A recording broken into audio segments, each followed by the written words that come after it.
ఆహా! కరకరలాడే పకోడీ మీకోసం ఎలా చేయాలో చూడండి. Welcome back to my channel Chandana's world 6732. First of all ఆనియన్స్ని బాగా కట్ చేసుకొని పెట్టుకోవాలి. బాగా అంటే చాలా.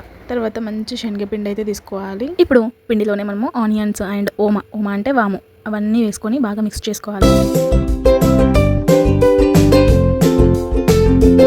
ఇప్పుడు వాటర్ లేకుండా ఈ ఆనియన్స్తోనే బాగా కలుపుకోవాలి.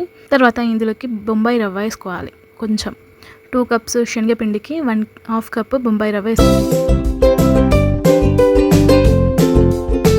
ఇప్పుడు బొంబాయి రవ్వని ఈ ఆనియన్స్ని అట్లా ఓమని బాగా మిక్స్ చేస్తూ వితౌట్ వాటర్తోని కలపాలి.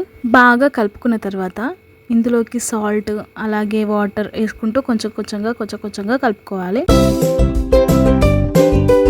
ఇప్పుడు కారం అలాగే ఉప్పు సరిపోయిందా లేదా చూసుకొని మళ్ళీ వేసుకోవాలి. అలాగే ఇంట్లో ఏదైనా కొత్తిమీర కరివేపాకు ఏమైనా ఉంటే కూడా వేసుకొని బాగా కలుపుకోవచ్చు. ఇక్కడ చూపిస్తున్న పిండి కొంచెం గట్టిగా ఉంది కాబట్టి నేను ఇంకొంచెం వాటర్ వేసుకొని ఈ కన్సిస్టెన్సీ వచ్చేదాకా కలుపుకున్నాను.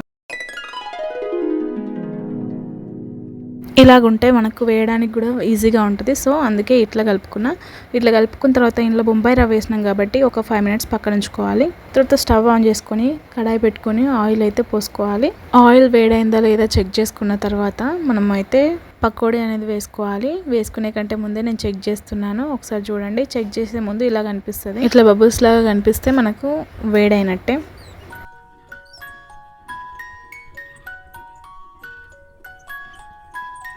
వేడైన తర్వాత మనం పకోడీ అనేది వేసుకోవాలి. వేసుకుంటే బాగా వస్తుంది, లేకపోతే మొత్తం కడాయికే అంటుకపోతుంది అనమాట.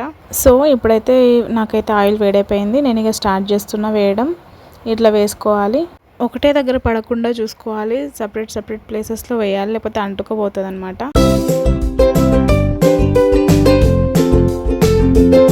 ఇప్పుడు ఈ వేసుకున్న పకోడీని మనం స్పూన్తో కొంచెం కదిలిస్తే తర్వాత కొంచెం వేడైపోయినాక బ్రౌన్ కలర్ వచ్చేసినాక తీసేస్తే సరిపోతుంది. చూస్తున్నారుగా కరకరలాడే పకోడీ. ఇలాగే మిగిలిన పిండి అంతా కూడా ఇలా పకోడీ వేసుకోవాలి.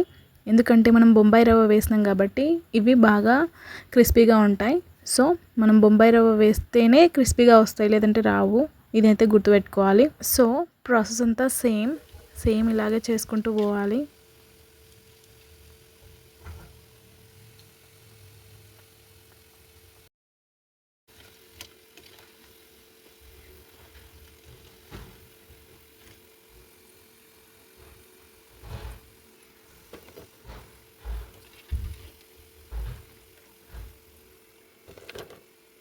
సౌండ్ చూసారా ఎలా వచ్చిందో? క్రిస్పీగా ఉంటేనే కదా ఇలా సౌండ్ వస్తుంది, అవునా కదా? చెప్పాలి మీరే. సర్లే, ప్రతి వీడియోలో నీ సెల్ఫ్ డబ్బా నువ్వే కొట్టుకుంటావా అని అంటారు కదా. అంటారు మీరు, నాకు తెలుసు. సో ఏం చేయాలి మరి? మీరైతే మెచ్చుకుంటలేరు కదా. సో అందుకని నాది నేనే మెచ్చుకుంటున్నా.